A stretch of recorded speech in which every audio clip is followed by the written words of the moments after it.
শুরু হলো সব খবর। যমুনা টেলিভিশনের নিয়মিত আয়োজনে আপনাদের সবাইকে স্বাগত জানাচ্ছি আমি ইশরাত জাহান। গণভোট নিয়ে রাজনৈতিক দলগুলোর মধ্যে বিরোধ তীব্র হচ্ছে, তবে এ নিয়ে খুব দ্রুতই সিদ্ধান্ত নেবেন প্রধান উপদেষ্টা ডক্টর মোহাম্মদ ইউনূস। এমনটাই জানান আইন উপদেষ্টা ডক্টর আসিফ নজরুল।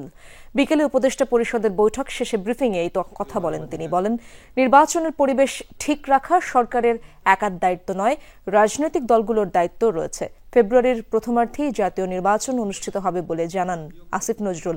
এ সময় তিনি প্রশ্ন করে বলেন, কোন রাজনৈতিক দল এককভাবে সিদ্ধান্ত সরকারের উপর চাপিয়ে দেবার চেষ্টা করলে জুলাইয়ের চেতনা কিভাবে থাকবে? 270 দিন আলোচনার পরে রাজনৈতিক দলগুলোর মধ্যে যে অনৈক্য দেখা দিয়েছে তা হতাশাজনক বলেও মন্তব্য করেন আইন উপদেষ্টা। 270 দিন যাবৎ আলাপ আলোচনা করে আমরা প্রধান রাজনৈতিক দলগুলোর বক্তব্যের মধ্যে যে অনৈক্যের সুর দেখছি, এটা হতাশাব্যঞ্জক। গণভোট কবে হবে ওটা নিয়ে তো বিরোধ তীব্রতম পর্যায়ে পৌঁছে গেছে বোধহয়। তো এইসব ব্যাপারে একটা সময় আমাদেরকে সিদ্ধান্ত নিতে হবে। সিদ্ধান্ত নেবেন প্রধান উপদেষ্টার নেতৃত্বে আমরা থাকবো, আমরা ওনাকে সহায়তা করার জন্য থাকবো।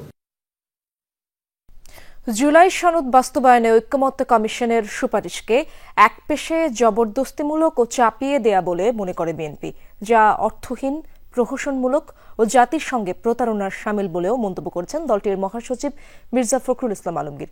গুলশানে এক সংবাদ সম্মেলনে তিনি বলেন, এ নিয়ে প্রয়োজনে প্রধান উপদেষ্টার সাথেও দেখা করা হবে। জাতীয় নির্বাচনের আগে গণভোট অযৌক্তিক ও অবিবেচনাপ্রসূত প্রস্তাব বলে উল্লেখ করেন বিএনপি মহাসচিব। তবে ফেব্রুয়ারিতে নির্বাচন নিয়ে সরকারের প্রতি এখনও আস্থাশীল বিএনপি।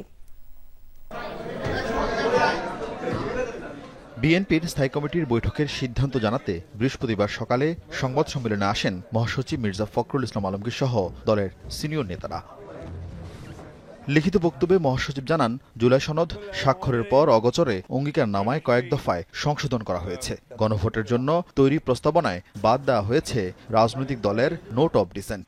এছাড়া সাংবিধানিকভাবে ইসি সংবিধান সংস্কার পরিষদ নির্বাচন করার ক্ষমতাপ্রাপ্ত নয় বলেও জানায় দলটি। কেবলমাত্র আলোচনার মাধ্যমে প্রণীত সনদের অঙ্গীকারনামায় স্বাক্ষর করেছে। ঐক্যমত্যের ভিত্তিতে সম্মত কয়েকটি দফা আমাদের অগোচরে পুনরায় সংশোধন করা হয়েছে। তারা এই ডান পাশের সমস্ত মতামত ওমিট করে গিয়েছে, বাদ দিয়ে দিয়েছে। শুধু তাদের প্রস্তাবগুলো উপরে তারা একটা তফসিল রচনা করেছেন। বলা হয়েছে এই 48টা দফার উপরেই গণভোট হবে। এখানে কে কি মতামত দিল, কিভাবে সনদে উল্লেখ করা হলো, কিভাবে সম্মত হলো, কিছুই উল্লেখ করা হয়নি। এবং বলা হয়েছে বিল আকারে এটা উপস্থাপন করা হবে। বিল কারা করতে পারে? বিল জাতীয় সংসদের এখতিয়ার। ঐক্যমত্য কমিশনের চাপিয়ে দেওয়া প্রস্তাবকে প্রহসন উল্লেখ করে নির্বাচনের দিন ছাড়া গণভোট না মানার শক্ত অবস্থান জানান বিএনপি মহাসচিব। বললেন, সাংবিধানিক আদেশ জারির এখতিয়ার কেবলই রাষ্ট্রপতির। সংবিধানের 152 নম্বর অনুচ্ছেদের সংজ্ঞা অনুসারে আদেশ আইনের মর্যাদা প্রাপ্ত, অতএব সেটি জারি করা এখতিয়ার রাষ্ট্রপতির। ঐক্যমত্য কমিশনের প্রস্তাব এবং সুপারিশ একপেশে ও জবরদস্তিমূলক জাতির উপর চাপিয়ে দেওয়ার চেষ্টা করা হয়েছে। তাহলে এটাই প্রতিমান হয় যে দীর্ঘ 1 বছর ব্যাপী সংস্কার কমিশন ও জাতীয় ঐক্যমত্য কমিশনের সাথে রাজনৈতিক দলসমূহের দীর্ঘ ধারাবাহিক আলোচনা ছিল অর্থহীন। নির্বাচনের দিন গণভোটটা আমরা একমত হয়েছি জাতির স্বার্থে, ঐক্যের স্বার্থে। এর বাইরের আমরা কোনোদিনই একমত হব না। ফেব্রুয়ারিতে জাতীয় নির্বাচন নিয়ে বিভিন্ন দল সংশয় প্রকাশ করলেও বিএনপি এখনও আস্থাশীল সরকার প্রধানের প্রতিশ্রুতির উপর। চলমান সংকট নিরসনে প্রয়োজনে প্রধান উপদেষ্টার সাথে সাক্ষাতের কথাও বলেন মির্জা ফখরুল। এখানে নালিশের কিছু নেই। আমরা আমাদের মতামত জাতির সামনে তুলে ধরলাম, জাতির সামনে তুলে ধরলাম।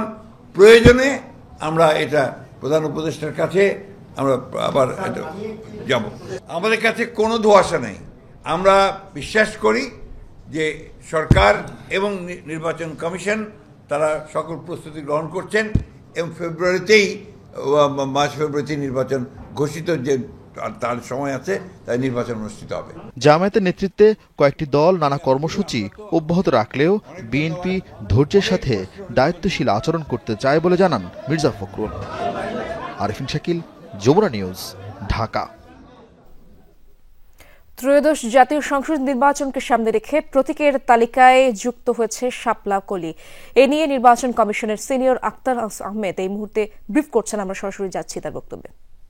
কমিশন যেটা মনে করেছেন নতুন প্রতীক এইভাবে দেওয়া যেতে পারে সেটা দেওয়া হয়েছে। এখন আপনি যদি বলেন এটা কেন করা হলো, ওটা কেন করা হলো না, এর জবাব তো মুশকিলের ব্যাপার। এই কেন এইটাকে রাখা হলো না, কেন ওইটাকে রাখা হলো, এটা তো আপেক্ষিক প্রশ্ন। আমার মনে হয় যে এ ব্যাপারে আমি যথেষ্ট কথা বলেছি। আপনাদের নতুন কোনো প্রশ্ন থাকলে সেটা বলেন। আচ্ছা, দল নিবন্ধনের ব্যাপারে নতুন দল নিবন্ধনের ব্যাপারে আমরা মাঠ পর্যায়ে থেকে যে তথ্য সংগ্রহ করা হয়েছে সেই তথ্যগুলো নিয়ে এখন আমাদের মাননীয় কমিশনার আনোয়ার সরকার সাহেব এটা পর্যালোচনা করছেন। এটা আগামী সপ্তাহের 2-1 দিনের ভিতরে আমরা ফাইনালাইজ করবো বলে আমার বিশ্বাস। ভাই, আমি যেটা বলেছি সেটা বলেছি, চলতি সপ্তাহে আজকেও তো পর্যালোচনা করছেন, হয়তো যদি রাত 10টার সময় এটা কমপ্লিট হয়ে তাহলে আজকের সপ্তাহে হলো, আগামীকালকেও আমরা অফিস করবো, শনিবারও করব। আমরা তো এখন 24 ঘন্টায় 7 ডেজ উইকে আমরা কাজ করি। কাজে এটা আমি আপনাদের যেহেতু সাপ্তাহিক ছুটির বিষয়টা বিবেচনায় রেখে আমি আগে বলছি। আর একটা জিনিস বুঝতে হবে যে কখনো কখনো এই যে এটা তো একদম সরলীকরণ না যে এই লাইনের বাইরে যাওয়া যাবে না। আমাদের একটা সুষ্ঠু জিনিসকে আনার জন্য যে প্রয়োজন, যতটুকু পর্যালোচনা করার দরকার, আপনাদেরই তো উচিত যে আপনাদের বলা উচিত যে ভালোভাবে পর্যালোচনা করে দেন যেন ত্রুটি মুক্ত থাকে। এখন গতকালকে এটা দিতে চেয়েছি বলে আজকে এটা দিলে কি অশুদ্ধ হবে? আমার মনে হয় যে না।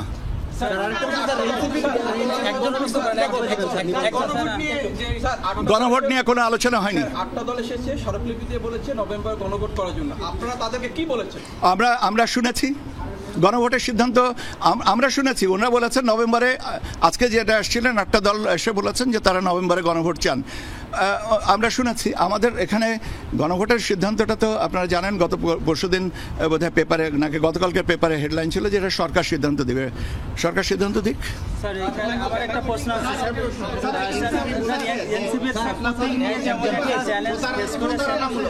ভাই, আমি আপনাদেরকে বারবার করে একটা জিনিস বলছি, কোনো একটা রাজনৈতিক, আমি একটা জিনিস বলে নিই, কোনো একটা রাজনৈতিক দলের মন্তব্যের উপরে মতামত দেওয়ার আমি দেব না, প্লিজ।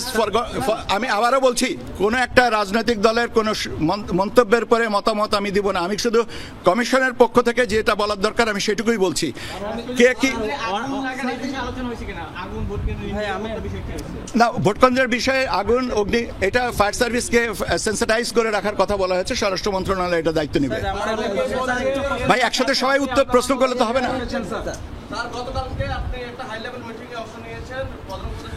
আজকের আলোচনাটার মধ্যে আসেন, মাননীয় প্রধান উপদেষ্টার দপ্তর থেকে ব্যাপারে প্রেস ব্রিফিং করা হয়েছে, সে ব্যাপারে আমি আর কোনো কথা বলবো না, কেন ওনাদের দপ্তরের প্রেস ব্রিফিং ওনারা করে দিয়েছেন, আমি আবার বাড়তি কেন বলবো? এটা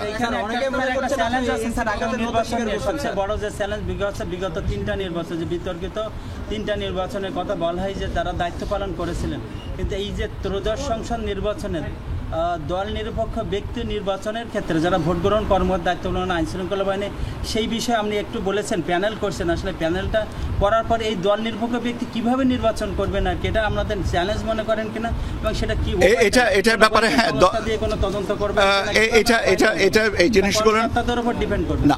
আমরা প্যানেলটা তৈরি করার পরে কমিশন সিদ্ধান্ত নেবেন যে কিভাবে এটাকে যাচাই বাছাই করবেন। নিশ্চয়ই স্ট্যান্ডার্ড অপারেটিং প্রসিডিওরে আমরা এটাকে করব। শোনেন, আমরা চেষ্টা করছি যতটুকু নিরপেক্ষ করা যায় এবং সব কিছুই আমাদের চেষ্টা আছে। আপনারাও যদি এখানে দেখেন যে কাউকে মনে হয় যে এনার এই প্যানেলভুক্ত এই ব্যক্তি সম্পর্কে, এটা সংশোধনের ব্যবস্থা করাই যাবে। এটা নিয়ে এটা তো এমন কিছু বিরাট ব্যাপার না, শেষ মুহূর্ত পর্যন্ত আমরা এটা সংশোধন করতেই পারবো। আক্তার আহমেদ কথা বলছিলেন, আমরা সরাসরি ছিলাম তার বক্তব্যে। আগামীকালের মধ্যে জুলাই সনদ বাস্তবায়নে আদেশ জারির পদক্ষেপ নিতে প্রধান উপদেষ্টার প্রতি আহ্বান জামায়াতের। দেরি হলে সরকারের ওপর থেকে আস্থা হারাবে জনগণ, করবেন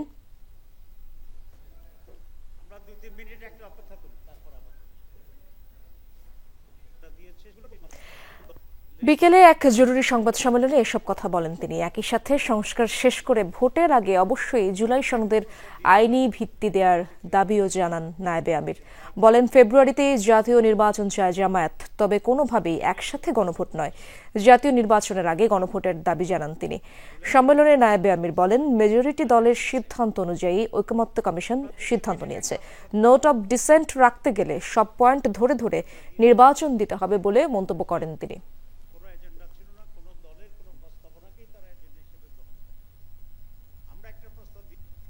না হয় কোনোভাবেই আগামীকাল আদেশ জারির ক্ষেত্রে আর দেরি করার কোনো সুযোগ নাই।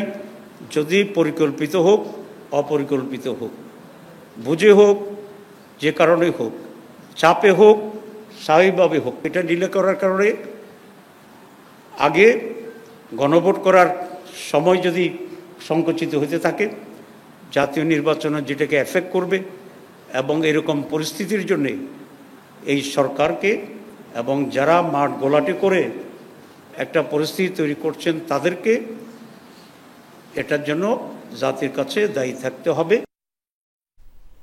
এর আগে নভেম্বরের মধ্যেই গণভোট আয়োজন সহ 5 দফা দাবিতে নির্বাচন কমিশনে স্মারকলিপি জমা দেয় জামায়াত ইসলামী সহ সমমনা 8টি রাজনৈতিক দল। এরপর দলগুলোর প্রতিনিধিরা প্রধান নির্বাচন কমিশনারের সাথে বৈঠক করেন। সভা শেষে জামায়াত ইসলামীর সহকারী সেক্রেটারি জেনারেল আব্দুল হালিম বলেন, নভেম্বর মাসের মধ্যেই গণভোট আয়োজন করতে হবে।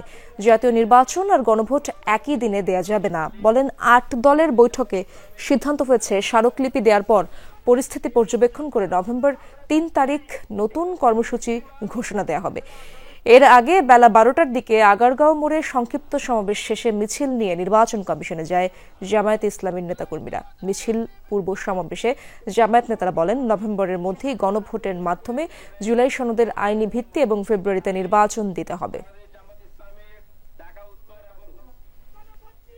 8টি দলের পক্ষ থেকে প্রধান নির্বাচন কমিশনের কাছে দাবি জানিয়েছি, জুলাই জাতীয় সনদের টেকসই আইনি ভিত্তির জন্য নভেম্বর মাসের মধ্যেই গণভোটের আয়োজন করতে হবে। নির্বাচনের জন্য সমতল ময়দান তৈরি করতে হবে।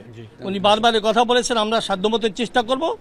আমাদের সহযোগিতা কামনা করেছেন, দেশবাসীর কাছে সহযোগিতা কামনা করেছেন। সুষ্ঠু নির্বাচনের জন্য যা যা করতে হয় আপনারা করবেন, আমরা আপনাদের সঙ্গে থাকব। আর যে আপনারা কোনো পক্ষপাত আচরণ করেন, জনগণ কিন্তু আপনাদের পক্ষে থাকবে না।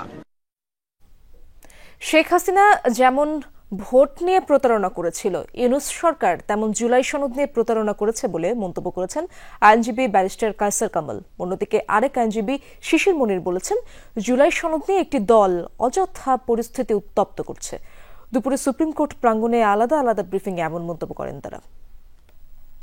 বাংলাদেশের মানুষ বহুবার প্রতারিত হয়েছে, কিন্তু প্রতারককে বাংলাদেশের মানুষ কোনোদিন ছেড়ে দেয়নি। শেখ হাসিনা তার প্রকৃষ্ট প্রমাণ। বর্তমান সরকার শেখ হাসিনার বিদায়কে স্মরণে রেখে পরবর্তী কার্যক্রম গ্রহণ করবে, সেটাই জাতি প্রত্যাশা করছে। তারা যদি সংস্কার প্রক্রিয়া কন্টিনিউ করতে না চান, তাহলে স্পষ্ট বলে দিলেই হয় যে সংস্কার প্রক্রিয়ার সঙ্গে আমরা একমত নই। সেখানে মূল জিনিসে ডিসেন্টিং দিয়ে গণভোটে পাঠানো যাবে না এই কথা বলার পরে ছোট ছোট বিষয়ে একমত পোষণ করে গণভোটে পাঠানো যাবে, এই কথা বলার অর্থ কী? দেশের সকল স্বতন্ত্র ইবতেদায়ী মাদ্রাসা শিক্ষকদের চাকরি জাতীয়করণের দাবি আদায়ের আন্দোলন গড়ালো 18তম দিনে। এদিন মাদ্রাসা শিক্ষা বোর্ড ঘেরাওয়ের নতুন কর্মসূচি ঘোষণা দেন তারা। বৃহস্পতিবারের মধ্যে দাবি মানা না হলে রবিবার এই কর্মসূচি পালনের ঘোষণা দেন শিক্ষক নেতারা। তাদের অভিযোগ, সরকার জাতীয়করণের ঘোষণা দিয়ে অজ্ঞাত কারণে কালক্ষেপণ করছে। দাবি আদায়ে আগের দিন সচিবালয় অভিমুখে ইবতেদায়ী মাদ্রাসা শিক্ষকদের আন্দোলনে সাউন্ড গ্রেনেড এবং জল কামান নিক্ষেপ করে পুলিশ। তারই প্রতিবাদে বৃহস্পতিবার বিক্ষোভ মিছিল শেষে জাতীয় প্রেস ক্লাবের সামনে অবস্থান নেন শিক্ষকরা। কেন আমরা আমাদের ন্যায্য দাবি আদায় করতে গিয়ে আমরা বুলেটের সামনে, আমরা যদি মাদ্রাসা শিক্ষিকা না হতাম তবুও আমাদের গায়ে, আমাদের ম্যাডামদের গায়ে কোনো পুরুষ পুলিশ হাত দেবার অধিকার রাখে না। দীর্ঘ 18 দিনেও চাকরি জাতীয়করণ সহ 5 দফা দাবি আদায়ে সরকারের পক্ষ থেকে কোনো আশ্বাস না পাওয়ায় ক্ষোভ প্রকাশ করেন আন্দোলনরত শিক্ষকরা। আমাদের দাবি এখন একদম জাতীয়করণ। এটা যদি অতি সত্বর মেনে না হয়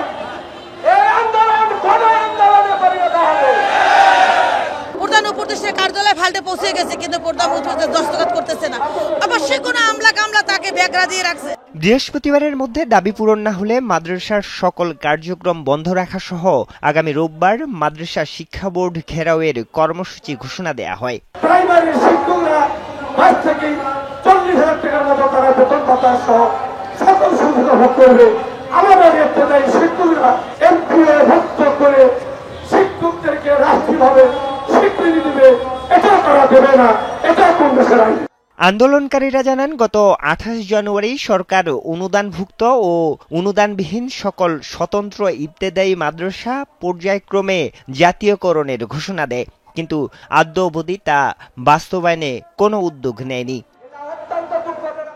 আরিফুর রহমান সবুজ, যমুনা নিউজ, ঢাকা। একই বক্তব্যে ভারতের প্রধানমন্ত্রী নরেন্দ্র মোদীকে বন্ধু ও ভালো মানুষ বলার পর মুহূর্তেই তাকে নিয়ে ব্যঙ্গাত্মক মন্তব্য ছুড়েছেন মার্কিন প্রেসিডেন্ট ডোনাল্ড ট্রাম্প। এপেক সম্মেলনে মোদীকে সুদর্শন ও তেজি বলার পর পাকিস্তানের সাথে সংঘাত বন্ধে তাকে শুল্কের ভয় দেখানোর দাবিও করেন ট্রাম্প। এ বিষয়ে মোদীর নিশ্চুপ অবস্থান নিয়ে কটাক্ষ করেছেন লোকসভার বিরোধী নেতা রাহুল গান্ধী। চুপ না থেকে ট্রাম্পকে পাল্টা জবাব দেওয়ার চ্যালেঞ্জ ছুড়ে দেন প্রধানমন্ত্রীর দিকে। একই বক্তব্যে প্রশংসায় পঞ্চমুখ হলেন এক সময়ের বন্ধু নরেন্দ্র মোদীর, আবার কথার ভাঁজে করলেন উপহাস বিদ্রূপ।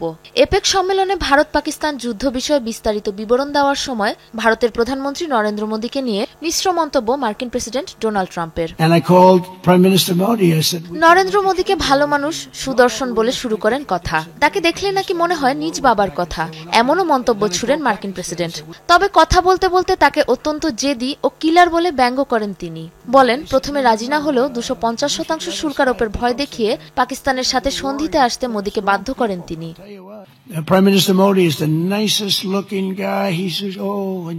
প্রধানমন্ত্রী নরেন্দ্র মোদীর সাথে আমার সম্পর্ক খুবই ভালো। সে দেখতেও খুবই সুদর্শন। সে যখন প্রতিক্রিয়া দেয় তখন তাকে দেখলে মনে হয় নিজের বাবাকে দেখছে।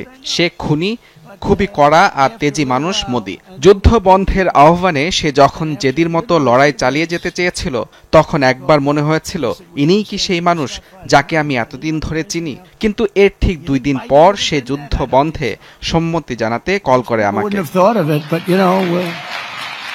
ভারতের পাশাপাশি প্রশংসা করেন তাদের প্রতিদ্বন্দ্বী দেশ পাকিস্তানেরও। বিশেষ করে প্রশংসা করেন ফিল্ড মার্শাল আসিম মুনিরের কর্মদক্ষতার। তবে একই শুল্ক ভয় দেখিয়ে থামিয়েছেন পাকিস্তানকেও। বলেন এমন কথাও,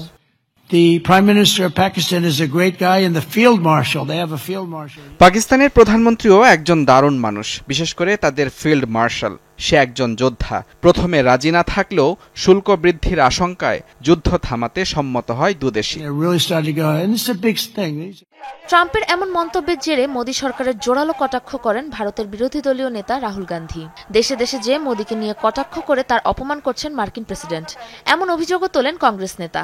মোদীকে আত্মমর্যাদাহীন ও দুর্বল চিত্রের বলে মন্তব্য করেন রাহুল।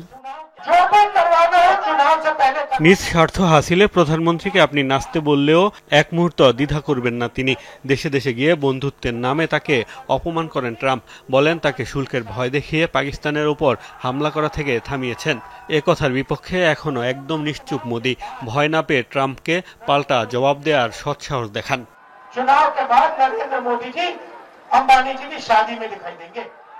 ট্রাম্পের মন্তব্যের পাল্টা কোনো জবাব এখনো দেয়নি বিজেপি। তবে তৃতীয় কোনো শক্তির প্রভাবে নয়, দ্বিপাক্ষিক আলোচনার জেরেই হয়েছিল পাক ভারত যুদ্ধবিরতি। বহুবার এমন কথা জানিয়েছে ভারত সরকার।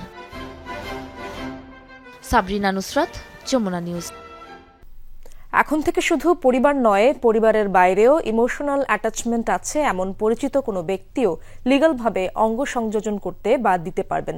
বিকেলে ফরেন সার্ভিস একাডেমিতে উপদেষ্টা পরিষদের বৈঠক নিয়ে এক ব্রিফিংয়ে এসব তথ্য জানান আইন উপদেষ্টা ডক্টর আসিফ নজরুল। উপদেষ্টা পরিষদের সিদ্ধান্ত প্রসঙ্গে তিনি আরও জানান, মানবাধিকার অধ্যাদেশ জারি হয়েছে।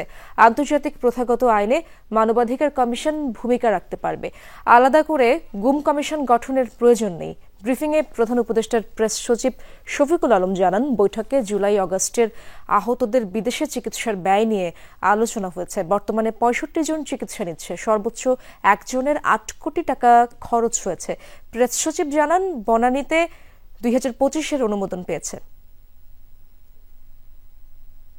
শুধু পরিবারের সদস্য না, যাদের সাথে ইমোশনাল অ্যাটাচমেন্ট আছে, যাদের সাথে, এটা আমরা একটু ব্যাখ্যা করে বলবো, তাদের কেউ যদি অন্য কাউকে নিঃস্বার্থভাবে কিডনি হোক বা অন্য কোনো অঙ্গ প্রত্যঙ্গ দান করতে চায়, সেটাকে আমরা লিগালাইজ করার স্কোপ করেছি। অর্থাৎ যারা অঙ্গ প্রত্যঙ্গ আপনার সংযোজনের জন্য যাদেরকে বিদেশে যেতে হতো, তারা বাংলাদেশে এখন আপনার প্রচলিত আইনের মধ্য থেকে এই কাজটা করার সুযোগ পাবেন। উন্নত চিকিৎসা ব্যয় প্রকল্প পদ্ধতির বিষয়ে আজকে আলোচনা হয়েছে এবং জানানো হয়েছে যে সর্বোচ্চ একজনের পিছনে 8 কোটি টাকা খরচ হয়েছে এবং এইটা তারা যতদিন বাইরে আছেন তাদের এই গভর্নমেন্ট ব্যয় বহন করবে। শয়তানের নিঃশ্বাস ব্যবহার করে শিশুকে অপহরণ, এরপর নিঃসন্তান এক দম্পতির কাছে তাকে কয়েক লাখ টাকায় বিক্রির পরিকল্পনা করে একটি সংঘবদ্ধ চক্র। অবশেষে র্যাবের জালে ধরা পড়ে ওই অপহরণ চক্রের 3 সদস্য। অপহরণের 6 দিন পর উদ্ধার করা হয়েছে ওই শিশুকে। আটককৃতরা বড় একটি সংঘবদ্ধ চক্রের সদস্য বলে জানিয়েছে র্যাব। 4 বছরের ছোট্ট এক শিশু হঠাৎ এক অচেনা ব্যক্তির হাত ধরে চলা শুরু করে। এরপর কয়েকদিন ধরেই নিখোঁজ শিশুটি। গত 23 অক্টোবর রাজধানীর মিরপুরের পল্লবী এলাকা থেকে নিখোঁজ হয় শিশু তানিয়া। বাবার করা জিডির পর থেকেই তাকে উদ্ধারে অনুসন্ধানে নামে র্যাব। অপহরণের 6 দিন পর বুধবার কেরানীগঞ্জের চড়াইল এলাকা থেকে উদ্ধার করা হয় এই শিশুকে। তবে যে পন্থায় তাকে অপহরণ করা হয়েছে তা বেশ অদ্ভুত। প্রথমে মনে হচ্ছে হারিয়ে গেছে, অনেক খোঁজাখুঁজি, 2 দিন খোঁজাখুঁজি করার পরে থানায় বললাম, দাদা ছাড়া থাকে না, দাদি ছাড়া থাকে না। দাদা দাদি ওই 6টা দিন 7টা দিন ছিল কিরকম। বৃহস্পতিবার এক ব্রিফিংয়ে র্যাব জানায়, কথিত শয়তানের নিঃশ্বাস ব্যবহার করে শিশুকে প্রথমে সম্মোহিত করে অপহরণ চক্রের মূল হোতা স্বপন সর্দার। এরপর তাকে নেওয়া হয় কেরানীগঞ্জ। সেখানে নিঃসন্তান এক দম্পতির কাছে 2,50,000 টাকায় শিশুটিকে বিক্রির পরিকল্পনা ছিল স্বপন সর্দার ও তার 2 স্ত্রীর। শয়তানের নিঃশ্বাস বা ডেভিল ব্রেথ বলে একটা বিষয় আছে, তো এটা আরো বেটার, আমাদের এক্সপার্ট ওপিনিয়ন ওনারা ভালো বলতে পারবে।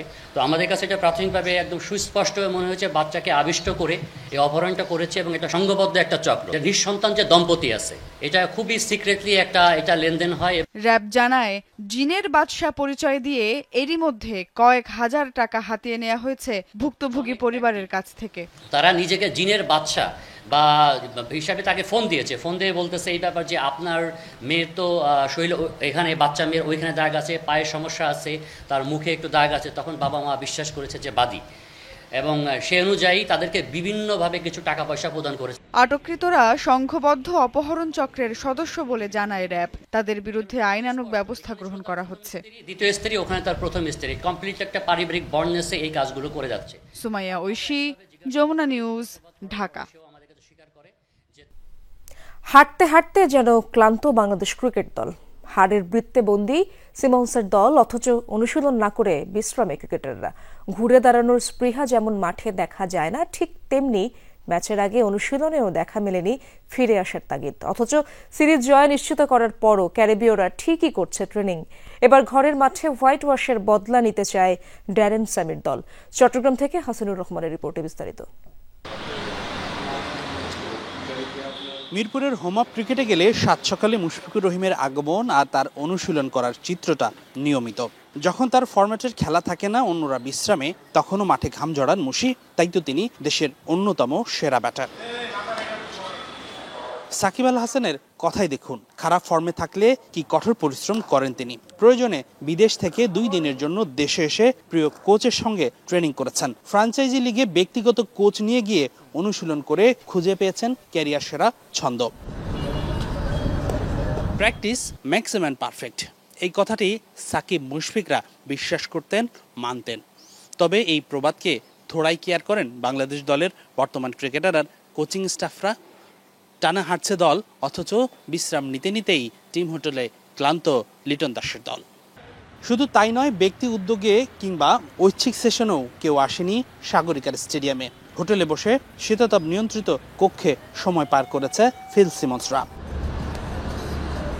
অথচ 24 অক্টোবর চট্টগ্রামে আসার পর থেকেই প্রতিদিন অনুশীলন করে যাচ্ছে ওয়েস্ট ইন্ডিজ। টানা 2 ম্যাচের জয়ের মাঝের দিনগুলোতেও ছিল ঐচ্ছিক সেশন, যেখানে ম্যাচ না খেলা ক্রিকেটারদের পাশাপাশি মূল একাদশের কিছু ক্রিকেটারও সামিল হয়েছিল। সিরিজ জয় নিশ্চিত হয়েছে ক্যারিবিয়ানদের, তাই তো দলটির শারীরিক ভাষাতেও এসেছে পরিবর্তন। ফুরফুরে মেজাজে থাকা স্যামির দল স্পিকারে গান বাজিয়ে সেরেছেন ট্রেনিং। গত বছর ঘরের মাঠে হোয়াইট ওয়াশ হবার বদলাটা এবার নিতে চায় অতিথিরা। I don't think I was there, but it's definitely, if we get that chance to give them free meal, I think we'll definitely take it. Hasinur Rahman, Jamuna sports, Chattogram. ব্রাহ্মণবাড়িয়ায় ছাদ থেকে পড়ে বিদ্যুতের লাইনে আটকে যাওয়া কাপড় সরাতে গিয়ে দগ্ধ হয়েছেন মাদ্রাসার 7 শিক্ষার্থী সহ 8 জন। উন্নত চিকিৎসার জন্য তাদেরকে রাজধানীর জাতীয় বার্ন ইনস্টিটিউটে আনা হয়েছে। আহতদের সার্বক্ষণিক খোঁজ খবর রাখার পাশাপাশি আর্থিক সহযোগিতার আশ্বাস দিয়েছে জেলা প্রশাসন। ব্রাহ্মণবাড়িয়া সদরের ভাদুগড় এলাকায় দারুন নাজাত মহিলা মাদ্রাসা। বুধবার হঠাৎই মাদ্রাসার পাশে একটি বৈদ্যুতিক লাইনে বিকট শব্দে কেঁপে ওঠে চারপাশ। আতঙ্কিত হয়ে পড়েন স্থানীয়রা। স্টিলের একটা লাঠির দ্বারা কাপড়টাকে সরানোর চেষ্টা করছিলেন। এই লাঠিটা ওইখানে দেওয়ার পরই বৈদ্যুতিক শর্ট মহিলার এবং কিছু আগুনের রুক্কা এসে সেটা আপনার এটার উপরে পড়ছে আর কি। আয়ারে ছুটাইতে যাইয়া যারা আসছিল ধরছে, সবাই এরকম ভাবে আহত হয়েছে। প্রত্যক্ষদর্শীরা জানায় মাদ্রাসার 4 তলা থেকে কাপড় পড়ে যায় ভবনের পাশে থাকা বৈদ্যুতিক তারের ওপর। পরে স্টিলের পাইপ দিয়ে কাপড়টি উদ্ধারের চেষ্টা করেন মাদ্রাসায় দায়িত্বরত আয়া আলিয়া। এ সময় পাইপটি বিদ্যুতের তারের সাথে লেগে স্পার্ক হয়। আগুনের ফুলকি ছিটকে পড়ে শিক্ষার্থীদের ওপর। এতে দগ্ধ হয় 7 ছাত্রী সহ 8 জন। উদ্ধার করে প্রথমে তাদেরকে সদর হাসপাতালে এবং পরবর্তীতে রাজধানীর জাতীয় বার্ন ইনস্টিটিউটে স্থানান্তর করা হয়। 8 জন আহত হয়েছে। আহতের মধ্যে তারপরে সদর অনেকে নিয়েছে। সবাই হচ্ছে বার্নের পেশেন্ট ছিল। এখান থেকে 4 জনের অবস্থা খুবই গুরুতর ছিল। সবাই শঙ্কামুক্ত। শুধুমাত্র একজন রোগী আলিয়া নামের 30 বছর, তার হাতের রক্ত সঞ্চালন বন্ধ হয়ে যাওয়ার কারণে যাতে রক্ত সঞ্চালন আসে সেজন্য আমরা চামড়া ফাটিয়েছি, কিন্তু তাতেও খুব বেশি একটা উন্নতি হয় নাই। হয়তোবা আমাদের এই হাতটা স্যাক্রিফাইস করা লাগতে পারে। এ বিষয়ে সার্বক্ষণিক খোঁজ খবর রাখার পাশাপাশি প্রয়োজনে আর্থিক সহযোগিতার আশ্বাস দিয়েছে জেলা প্রশাসন। এক একজনের এক এক জায়গায় ওইরকম সুনির্দিষ্ট কিছু বলা যাবে না। এক একজনের কারোর হাতে পায়ে বা পেটে লেগেছে এরকম। তবে আমি যতটুকু শুনেছি আলহামদুলিল্লাহ সংখ্যামুক্ত। বাচ্চাদের অবস্থা তেমন আশঙ্কাজনক না। কয়েকজনকে তাৎক্ষণিকভাবে ছেড়ে দেওয়া হয়েছে আর কয়েকজনকে অবজারভেশনে রাখা হয়েছে আর কি। আমাদের কর্মকর্তা তাৎক্ষণিকভাবে সেখানে গিয়েছে এবং যদি কোনো আর্থিক সহায়তার প্রয়োজন হয় আমরা উপজেলা থেকে যদি রিপোর্ট আসে সেই ধরনের প্রয়োজন হলে আমরা ব্যবস্থা নিব। সাইফ আহমেদ, যমুনা নিউজ। তেজস্ক্রিয় সুনামি সৃষ্টি করে মুহূর্তেই উপকূলীয় শহর ধ্বংসে সক্ষম রাশিয়ার নতুন টর্পেডো, যা একাধারে পারমাণবিক শক্তিচালিত এবং ক্ষমতা সম্পন্ন। গ্রিক সমুদ্র দেবতা পোসাইডনের নামে নামকরণ করা হয়েছে মারণাস্ত্রটিকে, যার সফল পরীক্ষা চালিয়েছে মস্কো। নিজেই এই ঘোষণা দিয়েছেন রুশ প্রেসিডেন্ট ভ্লাদিমির পুতিন। শক্তির দিক থেকে যা বিশ্বের সবচেয়ে শক্তিশালী খ্যাত মিসাইল সারমাটকেও ছাড়িয়ে যাবে। সমুদ্র দেবতা পসাইডন, গ্রিক পুরাণে বর্ণিত এই চরিত্রকে যেন বাস্তবে ফিরিয়ে আনল রাশিয়া, তবে কোনো দেবতা রূপে নয়, বরং মারণাস্ত্র রূপে। পোসাইডনের নামানুসারে পরীক্ষা চালানো এই অস্ত্র মূলত রাশিয়ার নতুন সুপার টর্পেডো, যেটি পরমাণু শক্তিচালিত এবং একই সাথে পারমাণবিক ক্ষমতা সম্পন্ন, যার একটিমাত্র বিস্ফোরণে ডুবে যেতে পারে সমুদ্র তীরবর্তী যে কোনো শহর। বিশ্বের সবচেয়ে বিধ্বংসী ক্ষেপণাস্ত্র রাশিয়ার RS-28 সারমাটের চেয়েও বহুগুণে শক্তিশালী পোসাইডন টর্পেডো, এমনটাই দাবি প্রেসিডেন্ট পুতিনের। পোসাইডনের শক্তি আমাদের সবচেয়ে উন্নত আন্তঃমহাদেশীয় ক্ষেপণাস্ত্র সারমাটের চেয়েও উল্লেখযোগ্যভাবে বেশি। পৃথিবীতে সারমাটের মতো আর কিছু নেই। আমরা এখনো এটি মোতায়েন করিনি, শিগগিরই মোতায়েন করা হবে। তবে শক্তির দিক থেকে পোসাইডন সারমাটকেও উল্লেখযোগ্যভাবে ছাড়িয়ে গেছে। আশ্চর্যের বিষয় হল পোসাইডনে ব্যবহৃত নিউক্লিয়ার প্রপালশন ইউনিট পারমাণবিক চুল্লির তুলনায় 1000 গুণ ছোট। তবুও প্রচলিত চুল্লি চালু হতে যেখানে দিন কিংবা সপ্তাহ পর্যন্ত সময় নেয়, সেখানে এটি মিনিট অথবা সেকেন্ডের ব্যবধানেই সক্রিয় হয়। অন্তত এই দিক থেকে টর্পেডোটি পৃথিবীতে এক এবং অদ্বিতীয়, যেটিকে আটকানোর কোনো উপায় নেই। বাস্তবে পোসাইডন সম্পর্কে তথ্য পাওয়া দুষ্কর, তবে সামরিক বিশ্লেষকদের মতে এই টর্পেডোর পাল্লা আনুমানিক 10,000 কিলোমিটার। পানির নিচে ঘন্টায় প্রায় 185 কিলোমিটার বেগে ছুটতে পারে এটি।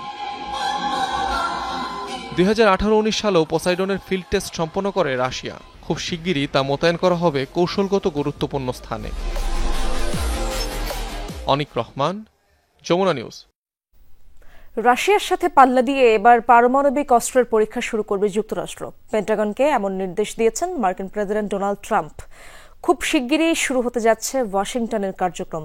বৃহস্পতিবার ট্রুথ সোশ্যালে দেয়া এক পোস্টে এমন নির্দেশনা দেন তিনি। দাবি করেন, অন্য যে কোনো দেশের চাইতে যুক্তরাষ্ট্রের পরমাণু অস্ত্রের ভান্ডার সমৃদ্ধ। সেই তালিকায় দ্বিতীয় স্থানে রাশিয়া, আর বিস্তর পার্থক্য নিয়ে তৃতীয়তে রয়েছে চীন। অন্যান্য দেশ পারমাণবিক অস্ত্রের পরীক্ষা চালানোয় বাধ্য হয়ে এই সিদ্ধান্ত নেওয়া হচ্ছে বলে মন্তব্য করেন মার্কিন প্রেসিডেন্ট। গবেষণা সংস্থাগুলোর তথ্যানুসারে সারা বিশ্বের মোট পারমাণবিক অস্ত্রের 87% যুক্তরাষ্ট্র ও রাশিয়ার দখলে। এর মধ্যে মস্কোয় প্রায় 5,500 এবং ওয়াশিংটনের 5,100টির মতো নিউক্লিয়ার ওয়ারহেড রয়েছে। প্রতীকের তালিকায় শাপলাকলি যুক্ত করার মাধ্যমে আবারও নির্বাচন কমিশন প্রশ্নবিদ্ধ ভূমিকা নিল। শাপলাকলি দেয়া গেলে শাপলাও দেয়া সম্ভব বলে মন্তব্য করেছেন এনসিপির নেতারা। রাজধানীর বাংলা মোটরে জাতীয় যুবশক্তির এক সেমিনারে এই কথা বলেন তারা। বলেন, নির্বাচন কমিশন শাপলাকলির মাধ্যমে এনসিপিকে বাচ্চা বোঝানোর ন্যারেটিভ তৈরি করেছে। এ সময় অভিযোগ করে তারা বলেন, সিইসি শুরু থেকে নির্দিষ্ট গোষ্ঠীর এজেন্ডা বাস্তবায়ন করছে। এমন প্রতারণা করা নির্বাচন কমিশনের মাধ্যমে সুষ্ঠু নির্বাচন সম্ভব নয়। এ সময় নেতারা বলেন, জুলাই সনদ বাস্তবায়ন না হলে ডিসেম্বরে ইসিকে তফসিল ঘোষণা করতে দেয়া হবে না।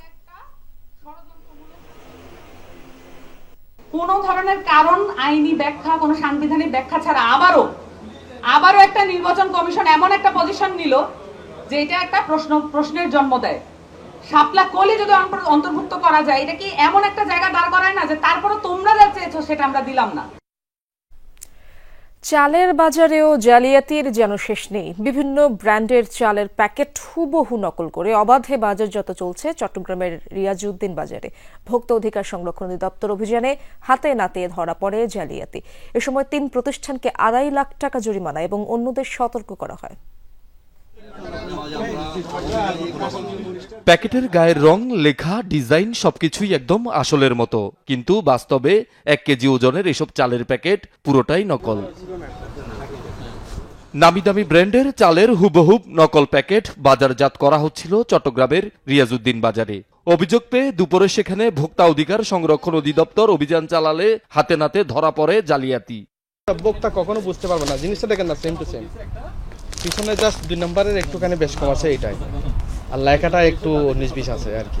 আর সাধারণ মানুষ এটা নিয়ে আমরা ঢাকা ভোক্তা অধিদপ্তরের জব্বর সালে দিয়ে একবার অভিযান হয়েছিল, আর সারা বাংলাদেশে নিয়ে অভিযান চলবে। নকল চাল ও গুঁড়ো মরিচ সহ ভেজাল পণ্য বিক্রির মাধ্যমে ভোক্তাদের সাথে প্রতারণার অভিযোগে 3টি প্রতিষ্ঠানকে 2.5 লাখ টাকা জরিমানা এবং কয়েকটি প্রতিষ্ঠানকে সতর্ক করে অভিযান টিম। এগুলো হচ্ছে প্যাকেজের মাল বা অনেক সময় প্যাকেজিং মাল থাকে, এখানে প্যাকেট করে, তো এগুলোর দাম কম। যেহেতু দাম কম, অবশ্যই কোয়ালিটি কম। এটা তো অ্যাকচুয়ালি বুঝার জিনিস, এগুলো তো না বুঝার কিছু নেই। এদের চাল একটা লাগেজে আনছে, লাগেজের হওয়ার কারণে দাম কম। এই একটা, দ্বিতীয় হচ্ছে কাশ্মীরি চিলি, আমাদেরকে হকার দিয়েছে এই কাশ্মীরি চিলির কারণে। এই দুইটার কারণে উনি 1 লাখ টাকা করছে। নকল ও নিম্নমানের পণ্য বাজারজাত বন্ধে কঠোর তদারকির আশ্বাস দেন রিয়াজউদ্দিন বাজার ব্যবসায়ী সমিতির নেতারা। অভিযান চালাচ্ছেন এগুলোর পক্ষে। আমরা বণিক সমিতি সবসময় এগুলোর বিরুদ্ধে সাল করার দিই। দোকানে অভিযান না করে যারা এই কাজগুলো করছে, চালগুলো সাপ্লাই দিচ্ছে, তাদের বিরুদ্ধে অভিযান করা দরকার। যেগুলো আপনার লাগেজে আছে ওই মালগুলো আমরা বিক্রি রোধ করবো, এটা না আমরা কোম্পানিটা সেল করব। পর্যায়ক্রমে সব বাজার দোকানপাটে এ ধরনের অভিযান অব্যাহত রাখার কথা জানায় অধিদপ্তর।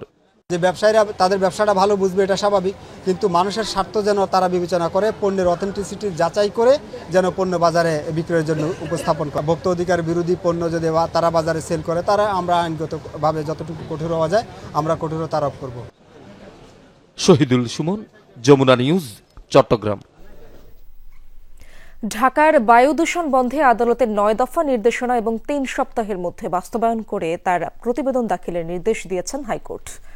সাম্প্রতিককালে ঢাকার বায়ু দূষণের বিষয়ে মারাত্মক স্বাস্থ্য ঝুঁকির বর্ণনা দিয়ে মিডিয়ার রিপোর্ট প্রকাশিত হয়। পরে জনস্বার্থে human rights and peace for Bangladesh writ পিটিশনটি দায়ের করে। বুধবার হাইকোর্ট রুল জারি করে। এতে করে ঢাকার বায়ু দূষণ কমবে বলে আশা প্রকাশ করেন রিটকারী আইনজীবী মঞ্জিল মোর্শেদ। আমরা এইচএপিপির পক্ষ থেকে একটি সম্পূরক আবেদন দায়ের করেছিলাম।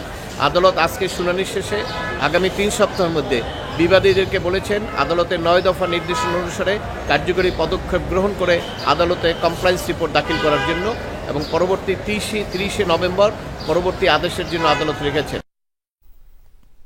শিক্ষক শিক্ষার্থী সহ সবার শ্রদ্ধা আর ভালোবাসায় দীর্ঘ 41 বছরের শিক্ষকতা জীবনের ইতি টানলেন চট্টগ্রামের সন্দ্বীপ পাবলিক উচ্চ বিদ্যালয়ের প্রতিষ্ঠাকালীন শিক্ষক মোহাম্মদ মঈনুদ্দিন। এই উপলক্ষে আয়োজন করা হয় বিদায় সংবর্ধনা অনুষ্ঠানের। অংশ নেন শিক্ষক শিক্ষার্থী সহ বিভিন্ন শ্রেণী পেশার মানুষ, সহকর্মী, সাবেক শিক্ষার্থী সহ আমন্ত্রিত অতিথিরা প্রবীণ শিক্ষক মোহাম্মদ মঈনুদ্দিনের শিক্ষকতা জীবন নিয়ে স্মৃতিচারণ করেন। সৃষ্টি হয় আবেগঘন পরিবেশ। বক্তারা বলেন, বিচ্ছিন্ন এই জনপদে 4 দশকেরও বেশি সময় ধরে সুনামের সাথে জ্ঞানের আলো ছড়িয়েছেন মঈনুদ্দিন। তার অবদান সবাই কৃতজ্ঞ চিত্তে স্মরণ রাখবে। সংবর্ধনা অনুষ্ঠানে শিক্ষক মঈনুদ্দিন বলেন, এই অঞ্চলে শিক্ষার আরও প্রসার ঘটাতে হবে। সংস্কৃতি, ভাষা, ইতিহাস, ঐতিহ্য তুলে ধরার উপর গুরুত্ব আরোপ করেন তিনি। অনুষ্ঠানে সভাপতিত্ব করেন বিদ্যালয় পরিচালনা পরিষদের সভাপতি মোহাম্মদ রেজাউল করিম। স্বাগত বক্তব্য দেন বিদ্যালয়ের প্রধান শিক্ষক মোসাদ্দিকুল মাওলা। অনেক ছাত্রছাত্রী দেশের অনেক গুরুত্বপূর্ণ প্রতিষ্ঠানে অধিষ্ঠিত। কেউ আছেন কোর্টের জাস্টিস হিসাবে, পিএনও হিসাবে, কেউ আছেন আরো বহু সরকারি বেসরকারি প্রতিষ্ঠানে। চট্টগ্রাম বন্দরের ট্যারিফ বৃদ্ধি ও ব্যবসা বান্ধব পরিবেশ উন্নয়ন বিষয়ে মতবিনিময় সভা অনুষ্ঠিত হয়েছে বিজিএমইএ ভবনে। সভায় পোশাক শিল্পের উদ্যোক্তারা বলেন, ট্যারিফ বৃদ্ধি সহ বিভিন্ন কারণে বর্তমানে ব্যবসায়ীদের অবস্থা নাজুক। এই পরিস্থিতি থেকে উত্তরণে শক্তিশালী চেম্বার প্রয়োজন। ইউনাইটেড বিজনেস ফোরাম সে লক্ষ্যেই কাজ করছে বলে জানান বক্তারা। সভায় পোর্ট ইউজার্স ফোরাম সভাপতি আমির হুমায়ুন মাহমুদ চৌধুরী, বিজিএমইএ এর প্রথম সহ সভাপতি সেলিম রহমান সহ ব্যবসায়ী নেতারা বক্তব্য রাখেন। ব্রেস্ট ক্যান্সার সচেতনতা মাস শুরু উপলক্ষে নানা কর্মসূচি পালিত হয়েছে চট্টগ্রামে। পেশেন্ট ফোরামের উদ্যোগে সকালে সচেতনতামূলক শোভাযাত্রা ও আলোচনা সভা অনুষ্ঠিত হয়। এভার কেয়ার হাসপাতালের সেমিনার কক্ষে আলোচনা সভায় বিশেষজ্ঞরা জটিল এই রোগের ধরন, উপসর্গ, প্রতিকারের উপায় এবং গণসচেতনতা তৈরি সহ বিভিন্ন বিষয় তুলে ধরেন। সভায় মেডিকেল ও রেডিয়েশন অনকোলজি বিভাগের চিকিৎসক, পরামর্শক, ভুক্তভোগী রোগী সহ আরও অনেকে উপস্থিত ছিলেন। স্বতন্ত্র নার্সিং প্রশাসন নার্সিং ও মিডওয়াইফারি অধিদপ্তরকে বিলুপ্ত করে ভিন্ন দপ্তরে একীভূত করার উদ্যোগের বিরুদ্ধে মানববন্ধন করেছে Bangladesh nurses association BNA Dinajpur জেলা শাখা। দুপুরে দিনাজপুর মেডিকেল কলেজ হাসপাতালের সামনে ঘণ্টাব্যাপী এই কর্মসূচির আয়োজন করা হয়। এই সময় বক্তারা নার্স ও মিডওয়াইফগণ সর্বোচ্চ ত্যাগ স্বীকার করতেও প্রস্তুত বলে দৃঢ় প্রকল্প ব্যক্ত করেন। একই সাথে বিএনএ দাবিসহ বাস্তবায়নের দাবি জানান তারা। মানববন্ধনে সিনিয়র স্টাফ নার্স বিবেকানন্দ বিশ্বাস সহ সংগঠনের বিভিন্ন স্থানের নেতৃবৃন্দ বক্তব্য রাখেন। মাদারীপুরের শিবচরে অগ্নিকাণ্ডে ক্ষতিগ্রস্ত ও অসহায় পরিবারের মাঝে টিন ও নগদ অর্থ বিতরণ করেছে উপজেলা প্রশাসন ও দুর্যোগ ব্যবস্থাপনা বিভাগ। দুপুরে উপজেলা পরিষদ চত্বরে 9টি পরিবারের মাঝে ঢেউ টিন ও ঘর নির্মাণের জন্য নগদ অর্থ বিতরণ করেন জেলা প্রশাসক আফসানা বিলকিস। এ সময় পরিবার প্রতি 3 বান্ডেল টিন এবং নগদ 9,000 টাকা করে প্রদান করা হয়। একই সময় উপজেলা সমাজসেবা দপ্তরের পক্ষ থেকে 2 জন অসহায় ব্যক্তিকে 2টি গরু দেওয়া হয়। এ সময় উপজেলার বিভিন্ন দপ্তরের কর্মকর্তারা উপস্থিত ছিলেন।